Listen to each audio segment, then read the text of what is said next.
Daniel Suarez is the favorite to drive the number 7 car for Spire Motorsports in 2026, and Brennan Queen will join Kaulig Racing in the Truck Series in 2026. What's going on, guys? It's Daniel, and welcome back to our video. We got some NASCAR and other motorsports stories discussed here today on the channel. Let's go ahead and just show those really quickly. We're first going to take a look at a couple paint schemes that have been revealed over the course of the last couple days. Let's go ahead and just show straight into them. The first paint scheme we're taking a look at is Timmy Hill's 2025 unit scheme that we'll see next week at Martinsville. I like the look of this truck, to be honest. I love the partnership with Toys for Tots. I think his truck looks really good. Love the look of it. Looking forward to the racetrack at Martinsville. The next paint scheme we're taking a look at is Bubba Wallace's 2025 Columbia scheme that we'll see this weekend at Talladega. I really like the look of this car. It looks fantastic. I like different look that we've done for a lot of the Columbia schemes. This one looks great. I love the colors on it. Looking forward to the racetrack at Talladega. And the final paint scheme we're taking a look at is Josh Williams' 2025 Call811.com Halloween scheme that we'll see next weekend at Martinsville. I love the look of this car. It looks really solid. I love the Halloween theme they've got for this one. It makes it really, really good, especially Halloween coming up really soon. Love the look of this car. It looks great. Looking forward to the racetrack this week or next weekend at Martinsville. And now we're going to head on to the next story of today's episode as we're talking about the Talladega purse money for this weekend. So every time we have a NASCAR Cup, Xfinity, and Craftsman Truck Series race, Bob Cox puts out the purse money for the event. And according to Bob, for the Cup race is $9,797,935. For the Xfinity race is $1,651,939. And for the Truck Series is $782,900. This is pretty much the same purse money we've seen throughout the last couple months, of course, with the charter money going away from 2011 to Front Row. That money's been allocated to other teams and organizations, and Xfinity Trucks has pretty much became very similar. I'd love to see the truck purse money go up a little bit going into next year, but I'm not surprised to see the purse money not increasing massively at this point. So they're closing out the year with only 3 races left to go at this point, but I think the purse money's okay, but it's not that great, in my opinion. And now we're going to head on to the next story of today's episode as we're talking about the Crew. As it was announced earlier today that NASCAR will be joining the Crew Season 9 Motorfest for later this year. That will be coming out sometime in October, going into November. Season 9, of course, part of the Crew Motorfest for the new Crew game that came out, I believe, a couple years ago, I'm pretty sure. And I think it's really exciting that NASCAR will be associated with that. I believe RC Racing will also be associated with the new update to the Crew Motorfest that's coming out, which I believe is based in Hawaii, if I'm not mistaken. So I really love that they're kind of getting involved with that and going to a different park. I think it's some exciting stuff. I think it's really cool to see and pretty exciting that NASCAR will be part of the new Crew update that's going to be coming out really soon. I think it's coming out in the next week or so. Some really exciting stuff and cool stuff, in my opinion. And now we're going to head on to the next story of today's episode as we're unfortunately taking this episode to a sour note. As it was sadly announced earlier today, the Les Unger has sadly passed away. For those who don't know who Les Unger was, Les Unger is the biggest reason why we have Toyota in NASCAR in the first place. He was the archetype on bringing Toyota to NASCAR. He was, of course, helped get it to the Goodies Dash Series in the late 90s and early 2000s, and helped to get into the NASCAR Craftsman Truck Series in 2004, and then eventually to the Cup Series and the Xfinity Series in 2007. My thoughts and prayers do go out to the Unger family during this time. It's a sad day for the sport in general, and I hate this news, and I really am sad for the family. Again, my thoughts and condolences do go out to the Unger family during this time. Sad news and heartbreaking news to see that Les Unger has sadly passed away. My thoughts and condolences do go out to the Unger family during this unfortunate and tragic time. And now we're going to head on to the next story of today's episode as we're talking about Talladega. As was reported by Joseph Wrigley a couple days ago, that all 3 races for this weekend at Talladega, the Cup, the Xfinity, and the Craftsman Truck Series will be on network television this weekend. This is the first time since July 2000, and only the second time in NASCAR history where all 3 series were on national television. The last time, like I mentioned, was during the 2000 Pepsi 400 weekend, the Xfinity Series, the Busch Series at the time, and the Craftsman Truck Series were at Milwaukee at that time, and they would be on CBS, while of course the Xfinity Series, the Cup Series race, would also be on CBS as well, with a major association with that. This is a really, really big deal, and it could help the ratings, which we're going to talk about the Las Vegas ratings for the Cup Series here in just a short little bit. But I think this is a really, really big deal that they're going to be able to have a good, now I think some good viewership. Of course, the Truck Series was originally on FS1. They have moved that, of course, to Fox, which I think was one of the best decisions they made in quite some time. I think it's a really good decision, and I think we're going to get some decent ratings for all three series. Obviously, the CW will probably get decent ratings despite the situation with a lot of college football games going on at this point, but I think nonetheless, I think it's going to be some big ratings for some of the series. Hopefully for Cup, there's only been one race since we've gotten USA that's had over 2 million at this point. We'll see if we can get a good rating for all three races coming up this weekend at Talladega.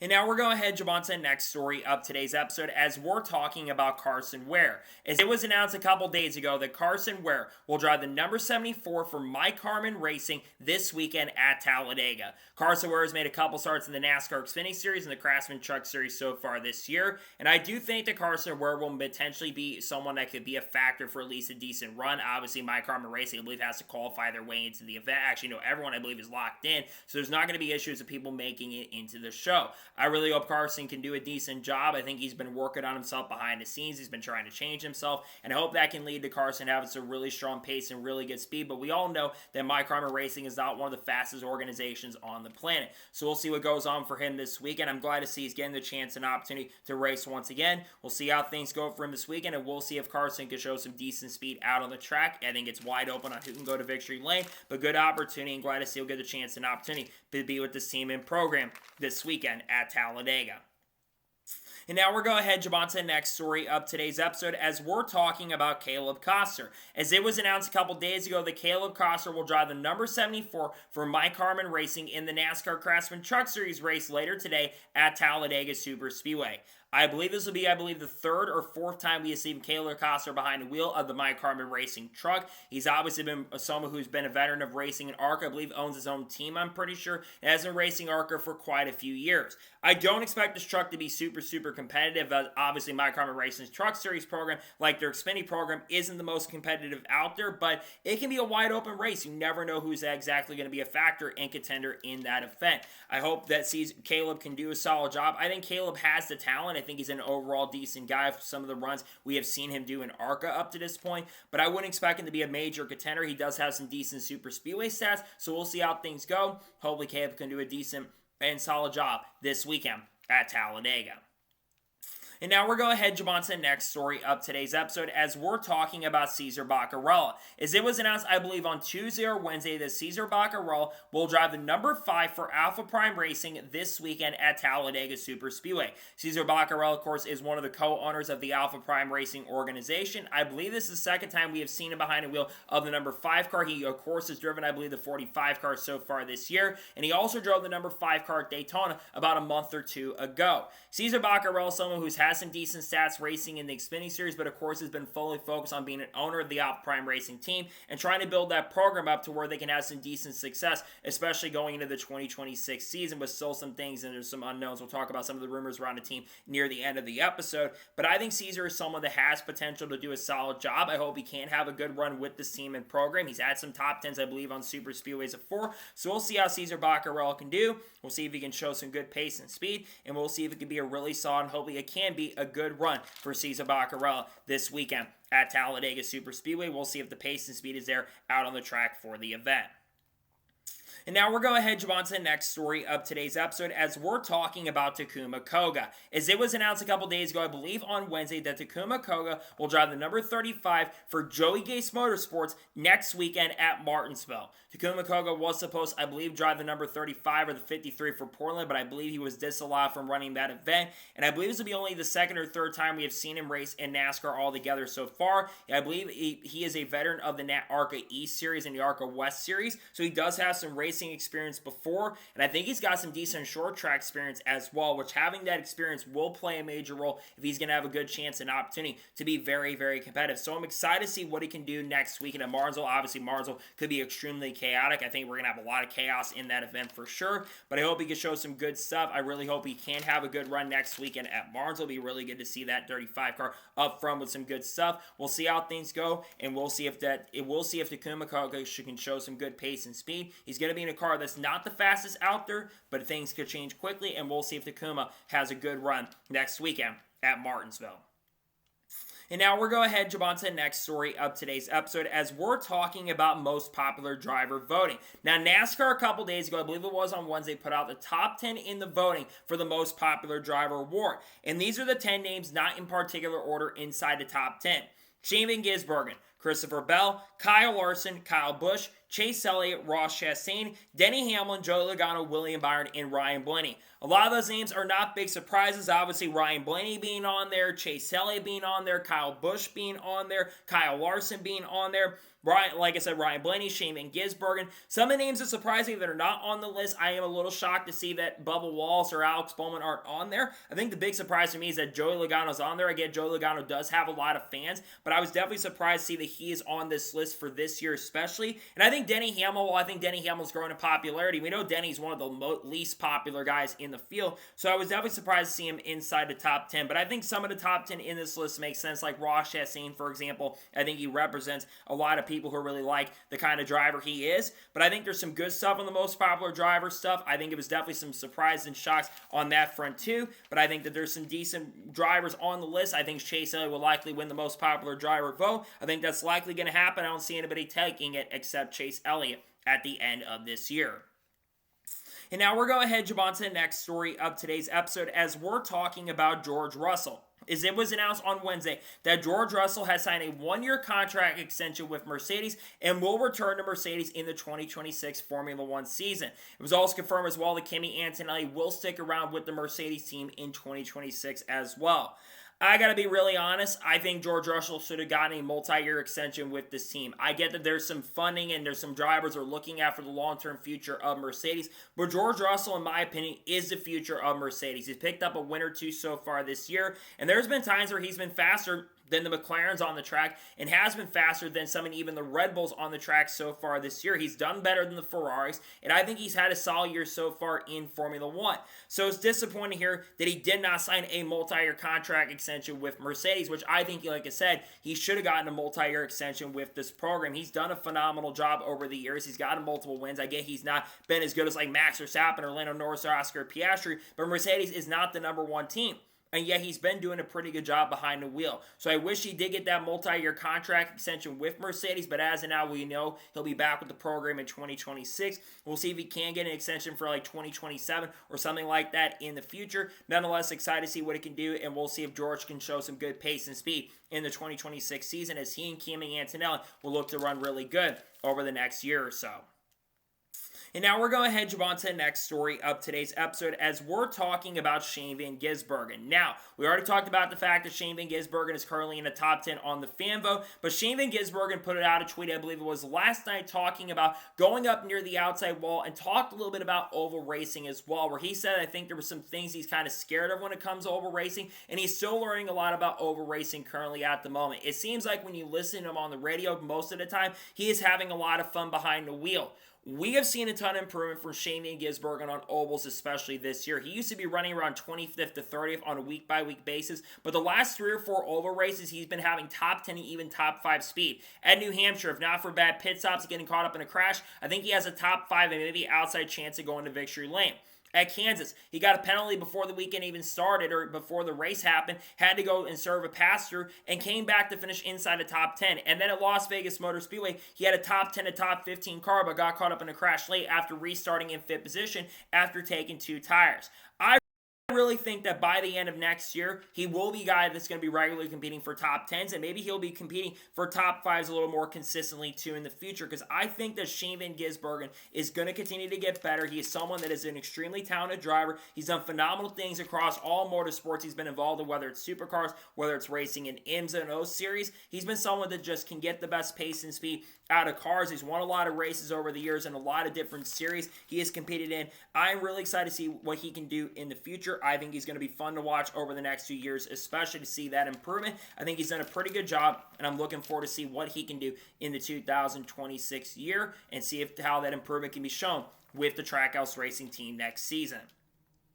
And now we're going ahead and jump on to the next story of today's episode as we're talking about Sunoco. As it was reported by Adam Stern, I believe it was on Tuesday, that Sunoco is tracking toward a renewal as the exclusive fuel sponsor of NASCAR. Now, they didn't say exactly how long it was going to be, but according to what Adam Stern reported later in the day, he reports that it would not be a long-term deal with Sunoco and NASCAR. It would be a short-term deal. There's been rumors and speculation NASCAR is looking for a brand that's not that's more across the United States. It isn't just a regional sponsor in the Southeast. From what I understand, people said they're from the West Coast. They have said that it's not as big in the West Coast as it is in the East Coast or the Midwest or anything like that. So I do believe that with Sunoco coming back, I think that's a huge deal. Obviously, they're looking for a brand that will be able to bring a lot more eyeballs potentially, because from what Eric mentioned, I believe on the stream a couple nights, I believe last night during the NASCAR Weekly podcast, he basically mentioned that he's been seeing a lot less of the exclusive fuel for NASCAR. So I think that's something to kind of keep an eye on, is how much longer is this deal going to be. My best guess is, since it is a short-term deal, it might be a 1 or 2 or 3 year deal, probably to 2028 or something like that, or closer to the end of the TV deal. Maybe it goes to the end of the decade at this point. Who knows right now? But it sounds like it sounds like they're going to be closing in on a deal to get Sunoco renewed, which I think makes a ton of sense at this point. I'm glad to see this. Sounds like they're going to be renewing it, and I'm glad to see that Sunoco will likely be coming back next year, at least for the foreseeable future. They, of course, have sponsored Tony Breidinger recently, so they could also be involved in some sort of sponsorship in the near future. But as of now, Sunoco is expected to sign an extension deal, and it sounds like it will only be a short-term deal, but it will likely be happening for 2026, which I think is a good decision, and glad to see it likely be back for the not-so-distant future, at least for the 2026 year. And now we're going ahead and jump on to the next story of today's episode as we're talking about Casey Mears. As it was announced earlier today that Casey Mears will make his NASCAR Craftsman Truck Series debut next weekend at Martinsville Speedway. He will drive the number 69 for NBM Motorsports. With Casey Mears competing with NBM Motorsports, he will make his 600th career national touring star. He's made nearly 500 starts in the NASCAR Cup Series. He's made around 100 starts in the NASCAR Xfinity Series. And of course, he is now making his NASCAR Craftsman truck debut. Now, we do not know exactly how many trucks are going to be showing up at the track, but I would actually put a lot of faith in Casey Mears. He does have some experience now racing in Martinsville. Of course, he raced at Martinsville earlier this year with Garage 66, which is NBM Motorsports. He was the slowest car on the track, but I think Casey Mears, with that experience, it actually will play a major role in him showing some good stuff. Obviously, the goal for Casey is to get to 500 NASCAR Cup starts. He will run this weekend in the Cup Series race for the final 3 races of the year, and he'll be doing double duty to try to get that done. Obviously, I think he'll still be back next year in some way, shape, or form, but I think it's really exciting nonetheless to see that Casey Mears is going to be back with NBM, and I love to see that he's actually going to make his NASCAR Craftsman Truck Series debut. I think it's a huge deal for the sport to see this. I think Casey brings a lot of people that really like him. It's been exciting to see him come back. I know he's been interested in trying to get to that 500 star. I think there's a good chance he will get there in Cup in the near future, but I'm glad to see that nonetheless that Casey Mears will be driving with NBM Motorsports next weekend in Martinsville. I think he'll do a solid and pretty good job behind the wheel of that 69 car coming up here really, really soon. And now we're going ahead and jump on to the next story of today's episode as we're talking about Cole Butcher. As it was announced a couple days ago, I believe on Tuesday or Wednesday, that Cole Butcher will drive the number 62 for Halmer Friesen Racing in the season finale at Phoenix. Cole Butcher made his NASCAR Truck Series debut a couple weeks back at Bristol Motor Speedway. I believe he actually tried to stay out and play some strategy in that race, but unfortunately cost Corey Heim a chance and opportunity to go out there and pick up the win, because I think Corey was going to be in a really good position to pick up the win.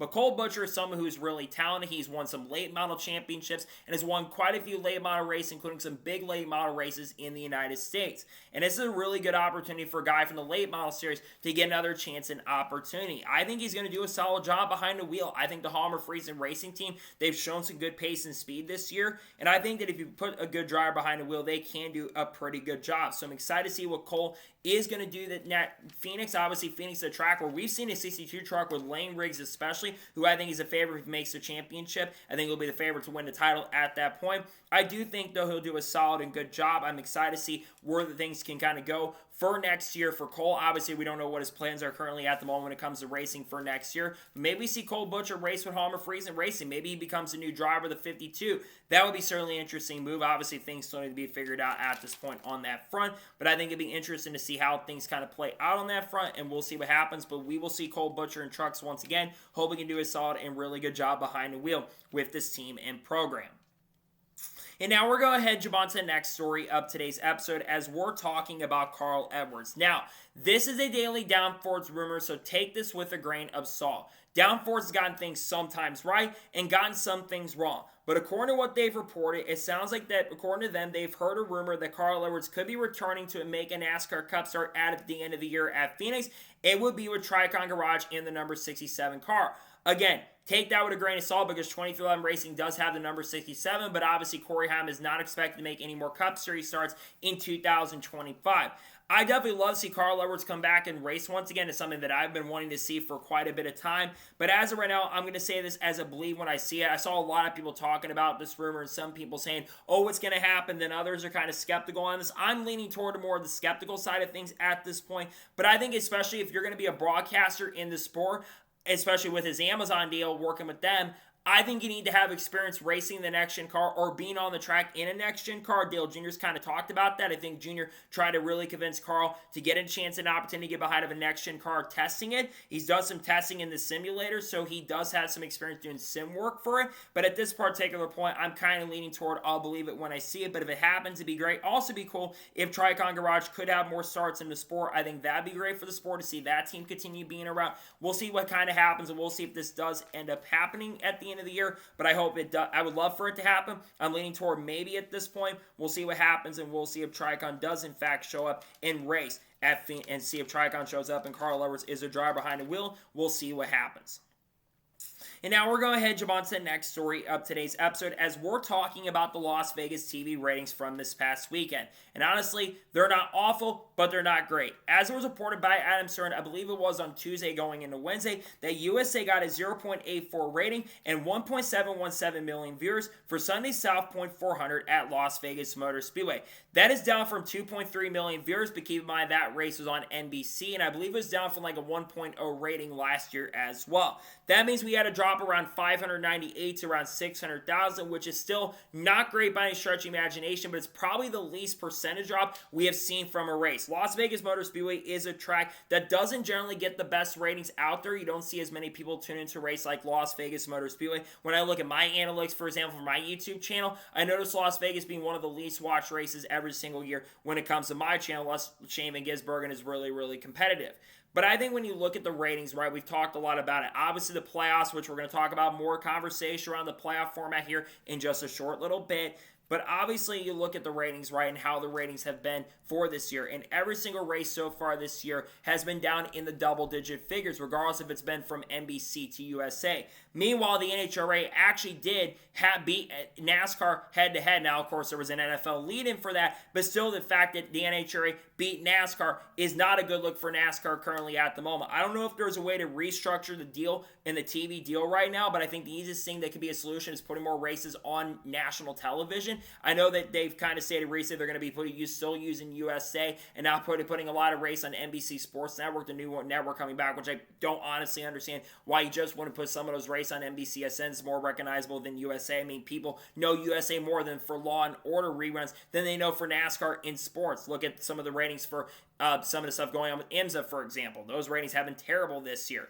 So I think you need more races on national television. I think that'd be the simplest way to fix some of these issues and problems. I really hope we do see more races go on NBC next year. We see at least one or two new ones because I think that would help the ratings in general. I know the ratings have been generally down this year so far, but I think the more races we can have on national TV, the better I think it's going to be for the sport. I really hope we do see more races go on national television. I hope it does happen because I think that'd be better for the sport to get some growth going in the sport, in my honest opinion.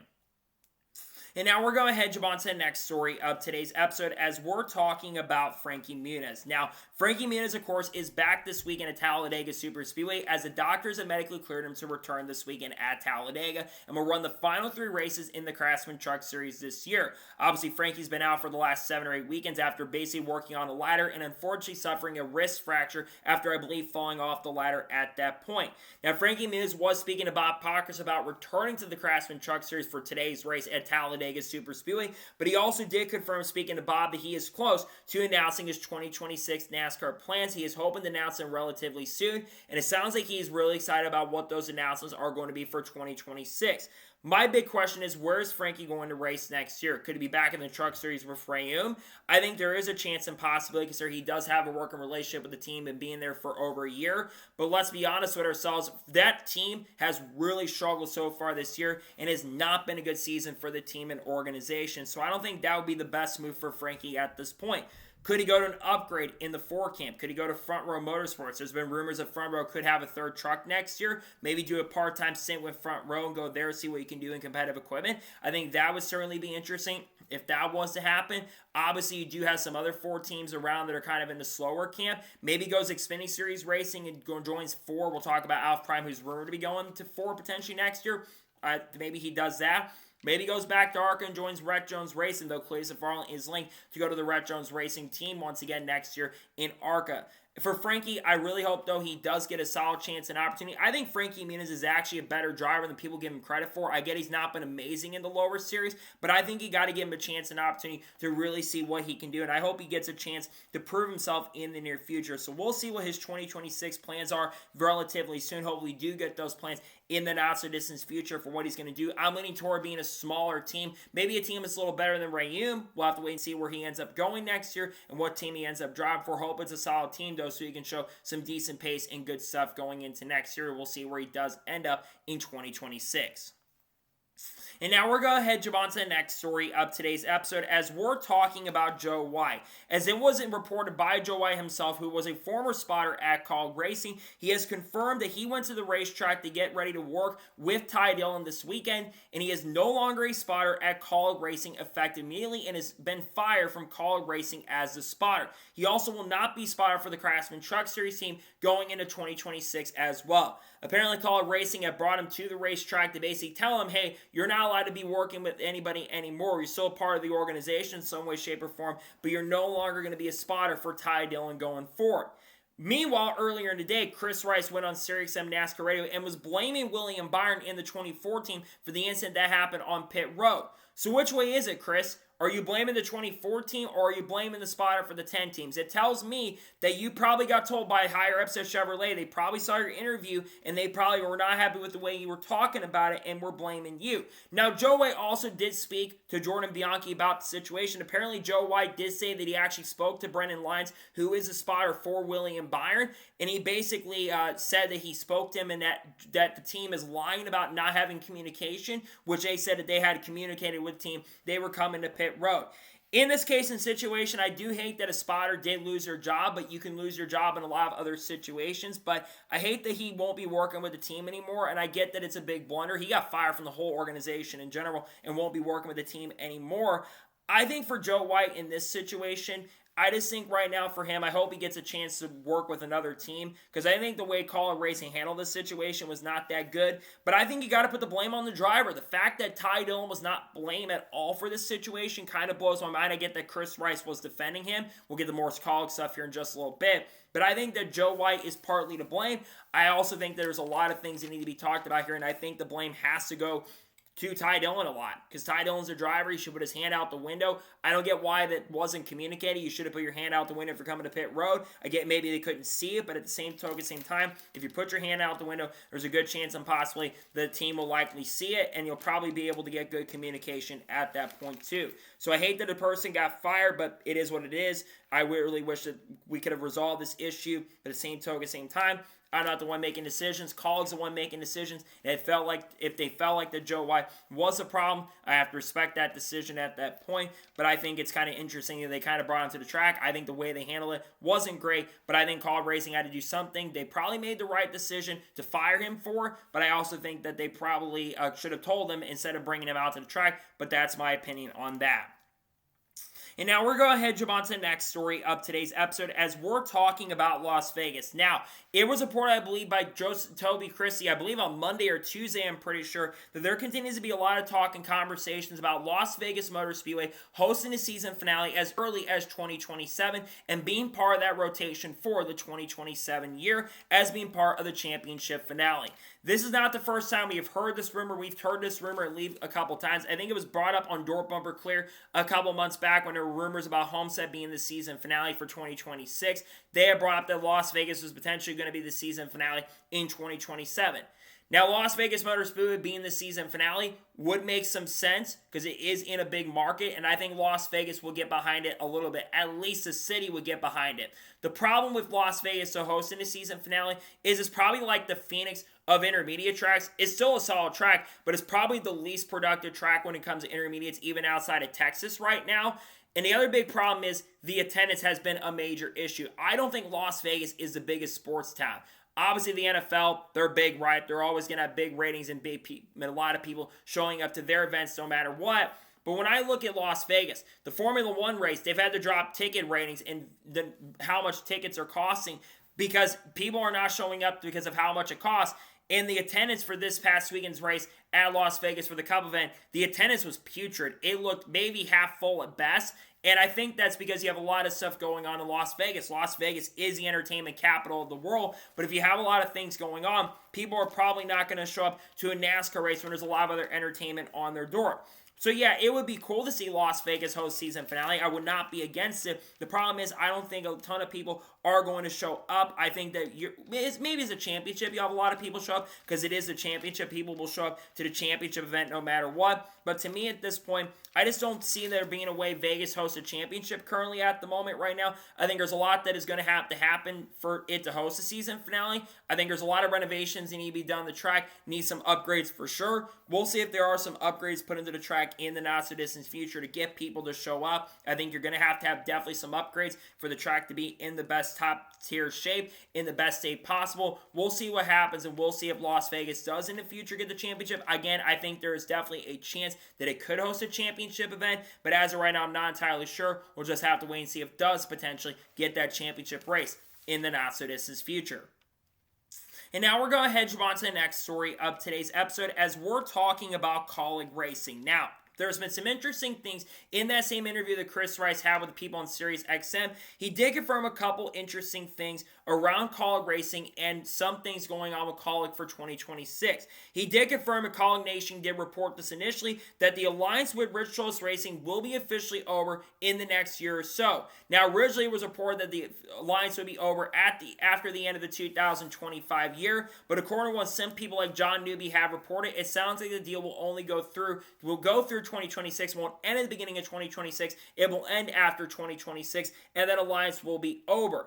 That doesn't surprise me or shock me. Obviously, there's a lot of talk and rumors right now that Dodge and Kaulig are going to be the forming partnership for that, obviously with the Ram program, and we'll talk about the Ram program here in just a short little bit near the end of today's episode. But obviously, there is a lot of talk that Dodge is going to be going Cup Series racing in the future once again for the first time since 2012, and they could be in Cup as early as 2027. And if that deal is only going through the 2026 year with RCR and Kaulig Racing, I think it makes a lot of sense. Now, if that deal only is going through the end of this year, I worry about Kaulig Racing's pace and speed. I think they're really going to struggle, and I don't think things are going to go very well for the program next year if they do, in fact, lose that deal at the end of this year. I think it'd be smart to keep him for one more year on, but we know that Richard is a little petty, and it doesn't surprise or shock because they're in the Hall, a driver crashed into a gate earlier tonight. But at the same time, if it ends it after this year, that would be certainly interesting. The other big thing is around Justin Haley. Obviously, a lot of people are associating, I mean, Bob had reported that Justin Haley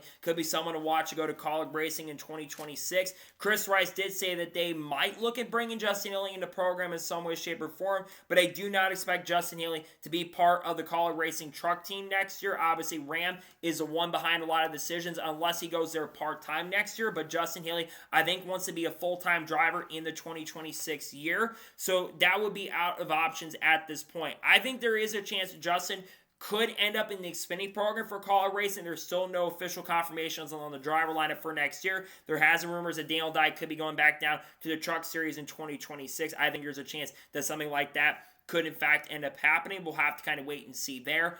But I think for Justin Haley, I know what happened with Spire, and I think that they kind of handled the Spire wasn't great. I think it'd be cool to see him back with Kaulig Racing. It would be really cool for him to go back into the family. At this point, outside of that, I'm not entirely sure exactly where he could end up, because I think the rides are filling up very, very quickly, and the number of good rides are starting to go away at this point. We'll see how things kind of end up shaking out for the Kaulig Racing team. There's still a lot that needs to be confirmed on what the lineups and all that other stuff will be. Wait to see what happens, and we'll see how the lineup gets officially confirmed, and we'll see where things kind of line up on that front for 2026.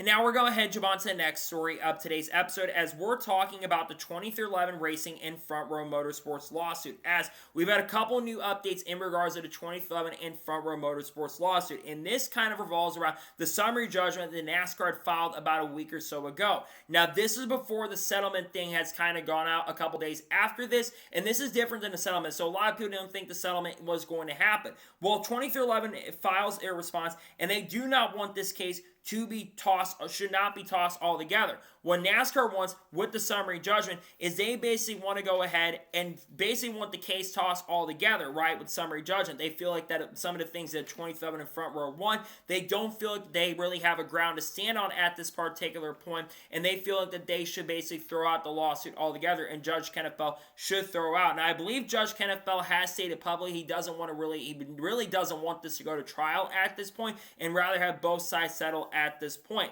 Now, there has been some new texts that have surfaced in the last couple weeks, especially in regards to this lawsuit. There's been some texts that have kind of come out where basically there was a conversation when the Live Golf stuff was going on between Ben Kennedy and I believe it was Steve O'Donnell. I'm pretty sure Ben Kennedy, someone a lot of people trust in the industry. They were talking about the split between Live Golf, among other things. The reason No 27 Front Row basically say that they don't want this lawsuit thrown out is because they can't take the next gen car to compete at any other type of track. They can't basically compete in other series like the SRX, for example. They were basically a major reason why the SRX kind of got shut down initially in the first place. It was no longer around, though they had some issues with car counts, and they were definitely pissed off about drivers going in competing in the SRX. I know Brad said that they weren't, but NASCAR was definitely upset about them going and competing in the SRX, at least in the first couple years of that. Obviously, we all are wanting a settlement, and I think a lot of people need this to be cleared up. Obviously, a lot of people think this means that the settlement isn't going to happen. I do think there is a chance settlement is still going to potentially happen, and I think there's also a chance the settlement may not happen. But I think for a lot of people in the industry, and I think a lot of people want this to kind of happen, many would love to see this whole case settled at this point, because to me right now, I think both sides, there's a lot of things that have been talked about. They're saying things, they're going over and over again on a lot of the similar things. You get texts and stuff, which is like, okay, cool, we're getting texts and stuff. But I think we're all just kind of hoping for a resolution at this point. Now, if that settlement thing doesn't happen in a couple days, which is only 4 or 5 days away from now at this point, we will go to trial on December 1st. And I think a lot of people are really concerned in the industry. I think there's a lot of team owners who've stated as of late they want this whole thing to be settled and they don't want to go to trial at this point. But if they don't settle the suit, they don't get it done in the next few days, we'll go to trial. And they'll have the summary judgment hearing on October 23rd, which is a week from basically the time I'm filming this. And there's some other stuff that will happen. We'll have to kind of wait and see how things play out on that front with the settlement. We'll see how things kind of go. But as of right now, I think there's a chance there's a settlement that could happen. There's also a chance it may not happen. But I think the summary judgment will be interesting. And I think people like Bubba Wallace and Tyler Reddick are going to be really paying attention to see how this settlement, and if we do get to a settlement in the near future. And now we're going ahead and jump on to the next story in today's episode, as we're talking about championship and playoff formats once again. Now, earlier this week, Mike Ford was on Door Bumper Clear, and they were talking about a lot of things going on in the sport. But one thing that continued to be talked about throughout Door Bumper Clear was the championship format. Now, originally Mike Ford put out a thing that I think a lot of people would agree if he says, there's a lot of assumptions out there that basically say that a lot of people in NASCAR are not big fans of the 36 race format. But there's one person who's a big fan of the 36 race format, and that is me. Meanwhile, throughout the conversation, while they were talking about championship formats, it seems like Tommy Baldwin was kind of interrupting throughout the conversations, and a lot of people took something that Mike Ford said completely out of context. They were talking about like a 32-race regular season, and then, of course, having 4 races to pretty much determine a champion, and then Mike Ford basically said, yep, that's exactly what we're going to be doing next year. Well, then Mike Ford kind of reiterated and said, no, we still are having discussions about the championship format, and we're still not going to make a decision by the end of the year. And I think some people took what I said completely out of context. Again, 32-4 format, having 32 race regular season and a 4 race championship probably would not be the best way to go at the moment. Now, Bob Pockrass kind of talked a little bit about what he expects the championship format to be. He says he doesn't really expect it will be a full season format next year. He still thinks there's going to be some sort of playoffs with potentially getting rid of winning year in altogether and basically having like the top 5, 10, 12, regardless, basically be your championship contenders. So having instead of like maybe 16 drivers making it, maybe having like 12 or 10. That is something that they have talked about as well. Potentially going back to some sort of format where they have maybe like 3 races, 4 races, 5 races, and make the regular season maybe be a little more extended, which is something they've kind of talked about, maybe going down from 10 races to 9 races in the championship format as well. But there are people who have defended this playoff format quite a bit. One of them is Mamba Smith. Over the weekend, I believe it was Monday or Tuesday, someone basically said, I'm as much as excited to see Denny Hamlin do what he has done, I'm just going to be watching from the sidelines. And the Mamba responded to this fan by basically saying, see ya. Meanwhile, you had Danielle Trotta, who basically was kind of defending the playoff format like she's been doing for quite a bit, and she basically got called out a lot by saying everyone's wagging their tails for a championship format. Nothing's wrong with it. I really don't understand what's wrong with the format. Well, as much as Mamba and Danielle can defend this format all they want to, number one, going back to Mamba real quick, you're the chief hype officer of NASCAR, right? I don't think the chief hype officer who's supposed to hype up the sport to try to bring people in, I don't think the chief hype officer of NASCAR should basically be telling fans, see ya, who disagree with the championship format. I don't think that's a smart business strategy, and that's not a good look on Mamba's part. I really didn't get what Mamba was trying to basically accomplish here. And we look at ratings, for example, telling people, see ya. Well, a lot of people, you've been given that advice, and a lot of people have taken that advice and have not been watching the sport. We've had double-digit decreases in ratings so far this year. And as for Danielle Trotta, I mention this because for a lot of media members, it's a lot easier to get an easier storyline to talk about than chasing those storylines. That's why a lot of the media members have been some of them have been defending this format as much as they've been defending it. Because it's an easier storyline to get to, and they basically have a much easier way to get a storyline created for them instead of having to go chase those storylines and work hard for them. This isn't against Jordan Bianchi, because Jordan Bianchi does a really good job going after those storylines and going and finding those storylines to talk about. But I think when you look at the championship format, obviously it's been talked about a lot. There's a lot of people for full season. I think Jared brought this up in his video, talking about a lot about the championship format. There's people that want the full season championship. There's others that want the playoffs. If you like the playoffs, that's fine. I just think that it's not the best way to crown a champion personally, but if you like the playoffs, I think you're allowed to. But I think that there's been a lot of people defend the playoffs who've been called out a lot, quite a bit, including from people like myself at points. But I think at this point, we'll have to figure out what the championship format is. Again, I think there will be changes to the championship format next year, and we'll see what changes do come into effect. I hope they're good changes so things can be better, but I do have a bad feeling that whatever changes do come into play, people may not be the biggest fan of them, and I think that with promise of full season, it may not happen. I'm not going to be angry if it isn't full season, but I'll be disappointed. But at the same token, at the same time, I won't be surprised if it is not a full season championship next year. And now we're going to jump on to the next story of today's episode as we're talking about Jim Pullman. Now, we talked about the story on the channel yesterday when you're watching this video, but it was announced early today that Jim Pullman will be the crew chief for Kyle Busch in the NASCAR Cup Series in 2026. He will depart away from Junior Motorsports at the end of the 2025 season and will go to Richard Schultz Racing to be KFB's crew chief next year.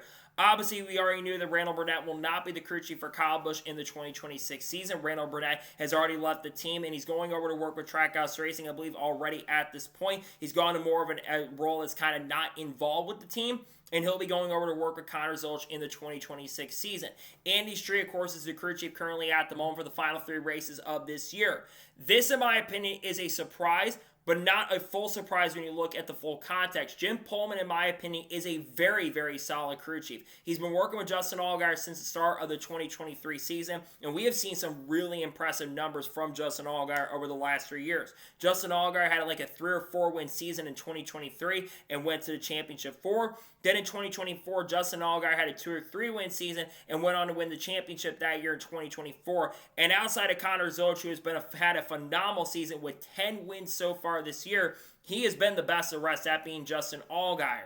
Now, a lot of people are going to say, but Daniel, Jim Pullman doesn't have a lot of next-gen experience. while true, he does have some next-gen experience because he actually worked at Richard Childress Racing a few years ago. In fact, he was a crew chief for Austin Hill in that race in Michigan in 2022, where the 33 car actually finished in 18th position. One of the few times the 33 car, I'd argue, was really competitive since they brought the expansion 13 back into the NASCAR Cup Series for their program to bring the 33 back.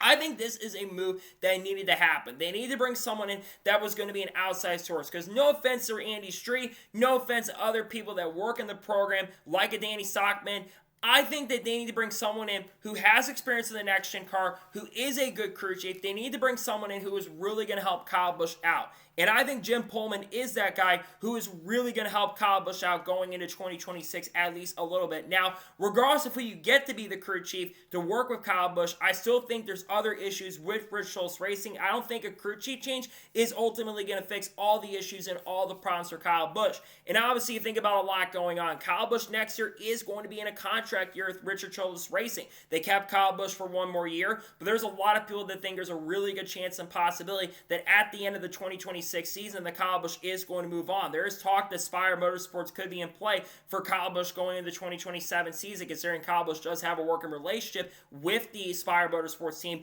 with their Truck Series program. I would think Kyle Busch has a really solid chance and possibility of going over there in the 2027 season to maybe take over the 7 car. We'll talk about Spire, though, in a little bit. But I think for Jim Pullman, this is a good move in my opinion. I like this move for Kyle Busch, and I think there's some good things that are really coming to play, and I think there's going to be some good performance that is going to come from this team and program next year. I look for Kyle Busch to have at least a little bit of a better season. I think Kyle Busch, his road course numbers, not sure how those are going to be, but I think Kyle Busch will show some decent speed on mile and a half. I hope the short track program can be better, and I think that Jim Pullman, especially with the many, many years of experience that Jim Pullman has working with Justin Allgaier, working with drivers in NASCAR over the years, I think that he will be able to come in and really set it straight for Kyle and get this program in better track. And maybe it will convince Kyle to stick around for 2027 if the program runs great. If he goes from being a mid-pack driver in like the 20s to basically being a top 10 and even a top 5 contender, I think then that will be a really good move for Kyle. But I think this is a good move nonetheless. I like Jim Pullman coming into the program. I think Jim Pullman's going to bring a lot to the table. I think performance will get better, and there'll be more speed from the program. I think Kyle has a better season for sure next year. I think it's going to be a pretty solid year for Kyle Busch, hopefully, and we'll see if Kyle can improve. I have confidence, though, that Kyle Busch will have a better season with Jim in 2026. And now we're going to head on to the first of 2 major stories in today's episode as we're talking about Brennan Queen. We talked about the story on the channel early this morning, but it's officially announced and confirmed that we have the first official driver joining the Kaulig Ram Truck Series team in 2026. And as expected, it'll be Brennan Queen. Brennan will drive a number that was not announced today at this point. We'll speculate on those numbers in just a little bit. But Brennan is the first of 3 or 4 drivers that will be part of the Kaulig truck team in 2026. Brennan's name has been linked as a favorite for one of these rides through the last couple months. It's been rumored since it was basically confirmed the Ram would be coming in June and July. They were expecting that he was going to be the favorite to join the program, and now it's officially confirmed. This is a really good hiring from the Kaulig Racing team and the Ram program, in my opinion. Number one, I think Brennan is an extremely talented guy. He has won multiple late model championships over the years. I think he's a Cars Tour champion, I think, from 2022 or 2023. And this year so far, in ARCA, which their season came to an end, Brennan, of course, won the ARCA championship and won 7 or 8 races and was the best driver in ARCA. On top of that, he's made a few starts in the NASCAR Xfinity Series, which will next year be the O'Reilly Auto Parts Series. He has made a couple starts with the team and looks solid. He got a top 20 finish at Bristol Motor Speedway, one of the higher finishing drivers in the Kaulig Racing team. And then, of course, he picked up a really strong run at Kansas not long after that and contended for a top 5 and top 10. I believe scored a top 10 in that race and led some laps in the event as well. I think when you look at the Truck Series and Ram, this is a really good start, and you think about long-term for Brennan as well. Brennan could be a future driver who could end up in Kaulig's Cup program when they do go to Ram, because I think we all know at this point that Kaulig Racing is expected to be the team that will be the lead Ram team going into the 2027 or 2028 season when Ram does eventually, or Dodge does eventually go Cup Series racing. And I think Brennan is that driver that's going to bring a lot to the table. So the first thing is, how does Brennan going to do in 2026? I do expect that Brennan is actually going to have a very, very solid season. I think Brennan will be a factor and contender for really, really good runs. I think Brennan it might be a struggle at the beginning of the year to kind of get acclimated to the Ram program and Dodge coming in, but I do think that Brennan will have some really strong speed next year. I think he will contend for top 5s and top 10s, and I think he gets a win or two next year. You're not going to have Corey Heim likely being full-time in the series. Expected that Katie Heineken will be in that truck full-time. Yes, Caden will be good. You'll have Lane Riggs. You'll have Chandler Smith next year. You may have Roger Carruth. But outside of that, who's going to be really in that team series next year? Outside of those guys, maybe Grant Enfinger, maybe Daniel Hemrick. We'll talk about him in a minute. But I think for Brennan, this is a really good opportunity and a strong opportunity for him. And I think he will do a really solid job next year. I think he easily makes the playoffs if the playoff format does exist next year. I think Brennan will show some good stuff, and I'm excited to see what he can do next year. Now, the other big question we have to ask is who else is going to be part of this program in 2026? There's been a lot of names that have been linked over this program. We've heard rumors of Cletus McFarland potentially being a candidate for the program. I do not expect Cletus McFarland to join the team on a full-time basis. It could be part-time, but if he happens, it will be very likely only a part-time thing because he's expected to run at Daytona with Rhett Jones Racing and ARCA and be with Ford. It'd be very difficult to be with Ford and Dodge at the same time unless they'd be willing and understanding for the popularity side of things. Plus, he's only going to be there for social stuff. I think Cletus can drive a car. I just don't know if Cletus would do fantastic in a Kaulig truck. We have heard Daniel Dye mentioned as a possibility. Daniel Dye would not be a terrible option. Plus, he had the announcement at his father's dealership, Randy Dye's dealership that he owns. So that would make some sense for Daniel Dye to be one of the drivers. I would also think that potentially LeVar Scott would be a candidate. There's been talk about LeVar Scott being someone to watch out for to maybe go to this team next year. It would definitely make some sense for him to be one of the drivers next year with that. Plus, I think he would be a bit more suited and more fit for the Truck Series. Plus, Michael Waltrip would be definitely happy to see Daniel Dye back in the Truck Series. Also, I think there's some other potential candidates. There are people that have mentioned other possibilities. There was talk of Connor Hall being a candidate for this program. Not sure exactly how that's going, but his name has linked as a possibility. Calling Nation brought up something earlier today. There's potential that Christian Eckes could potentially be a candidate for the truck program. I think it'd make more sense for him to stay in the O'Reilly Auto Parts Series next year and get one more season. But if he goes back to trucks, he'd be super, super competitive. There's also been talk of Daniel Hemrick being the candidate for this program. Daniel Hemrick makes a ton of sense to me. He's got veteran experience, won an Xfinity Series championship in 2021, has won a Truck Series race this year with the McAnally Hilgeman Racing team. There has been a lot of rumblings and a lot of rumors around the McAnally Hilgeman team on drivers that could be part of the team and not part of the organization. There's been rumors of Haley Deegan going over there for next year, and there's other drivers who've been linked and rumored to be going to the program. Someone mentioned Justin Haley, but we already talked about it earlier. We do not expect Justin Haley to be racing next year at this point in the series, at least in the Truck Series, so I wouldn't expect him to go full-time, maybe part-time, but I think he could be in the O'Reilly Auto Parts program. Who knows at this point, but I think it would be very interesting to see how things play out for the program going into the 2026 season, and we'll see how things kind of play, and we'll see who will join the team. But as of now, Brennan will be the only confirmed driver. I think the 8 or maybe the 10 could be the number next year. We'll see the numbers, but we now know Brennan will be joining the program in 2026. And now we're going ahead and jump on to the final major story of today's episode as we're doing a little bit of a silly season update on some recent rumors that have come out as of late. Let's first begin by talking about Alpha Prime Racing. Now, this is a rumor from the Daily Downforce, but they are rumoring that Alpha Prime Racing could be switching to Ford in the NASCAR O'Reilly Auto Parts Series in the 2026 season.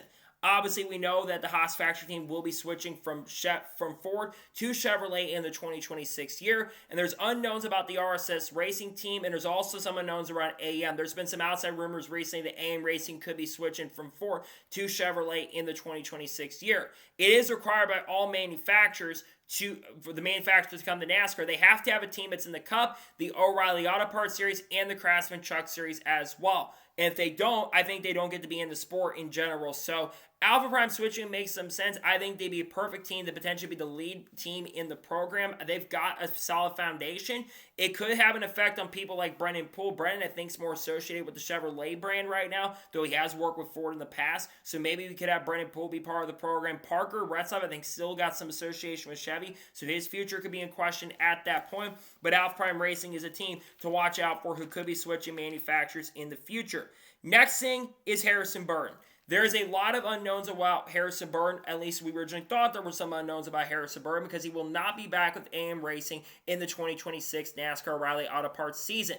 It is rumored and expected that he will be on the hunt for a new ride next year. By those indications, from what I have heard and what other people and reliable people have heard, it sounds like that he will likely be headed to Sam Hunt Racing in the NASCAR O'Reilly Auto Parts Series in 2026. Now, does that mean that he'll be taking over the 26? That is a possibility. Dean Thompson does have some sponsorship and funding behind him from the Thompson Pipe Group, which his family owns. So that would potentially put him as a candidate to be, Thompson to get that right once again. Could he go to the 24, that being Harrison? That is a possibility. But if I had to choose right now between Harrison Burton and Dean Thompson, I'm going to go Harrison Burton. Harrison Burton has got more experience. He has Cup experience. Say what you want to say about his run in Cup with the winning guy. He wasn't that great in Cup, but he does have Cup experience, and he does have sponsorship with him, and Harrison Burton is a better driver. I think Sam Hunt Racing is really building a program at this moment right now, and if you want to eventually, let's say, be a candidate for a third Legacy Motor Club car, which could get you back to Cup in the future, I think this could be a really good option for Harrison, and I think Harrison will actually be a playoff threat and contender. So I think this is an upgrade over AM Racing. Some saying it's a little bit of a lateral move. I think this is a massive upgrade because Sam Hunt Racing shown race-winning speed at points to drivers like Kaz Grall and Corey Heim this year, and having a stable driver who can bring a lot to the table for the team that can bring a lot of speed. I really believe that this is a really good move for the team if Harrison goes there. It sounds like he's a favorite for the ride, and I would have to think he'll be a likely candidate for the Sam Hunt Racing team in the 2026 year. I would think he's got a really good shot of going there next year. And finally, the big one everyone's talking about, Daniel Suarez. It has been rumored, because we all, of course, know that Justin Haley will not be returning to the Spire Motorsports team in 2026. We've all been wondering who is the favorite for the Spire number 7 car. Well, it is expected right now at this moment that Daniel Suarez is currently the favorite to drive the number 7 car for Spire Motorsports in the 2026 NASCAR Cup season. As much as I think Daniel Suarez is not that much of an upgrade over Justin Haley, he might be a slight upgrade with him having an Xfinity championship back in 2016 and having one more winning Cup compared to Justin Haley. He does bring a little more to the table when it comes to sponsorship. That's the one thing that hurts Justin Haley is, well, yes, Spire doesn't require as much sponsorship right now. They're going to probably need a little bit of funding, and Suarez does bring more funding to the table than Justin Haley does currently at the moment. And Daniel Suarez, in my opinion, probably will do at least slightly better on the road courses. Not so much maybe on the super speedways, but definitely on the road courses. That's one area where the 7 car has really, really struggled, and I think that Suarez will be more of a factor on those types of tracks. Now, the big question is it going to be a multi-year deal for Daniel Suarez to be a Spire Motorsports next year or a one-year deal? So I mentioned this already in the video, but it's rumored that Kyle Busch could potentially be a candidate to be going over to Spire in the near future. I would not expect him to be around there much longer.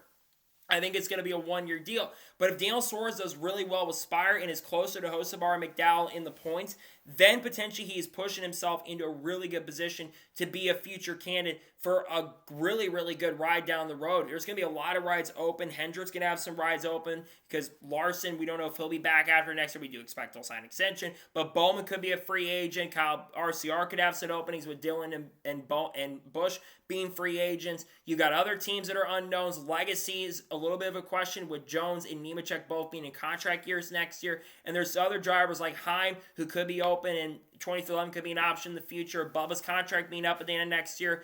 I'm not sure at this point, but I think, again, it will be likely that Suarez will be at the team next year. I would expect Suarez to sign with Spire Motorsports. I think that's where he'll end up next year. He's a favorite. Corey LaJoie kind of blurted that out, that it will likely happen. We'll see how things go, but expect Suarez to be with Spire in 2026.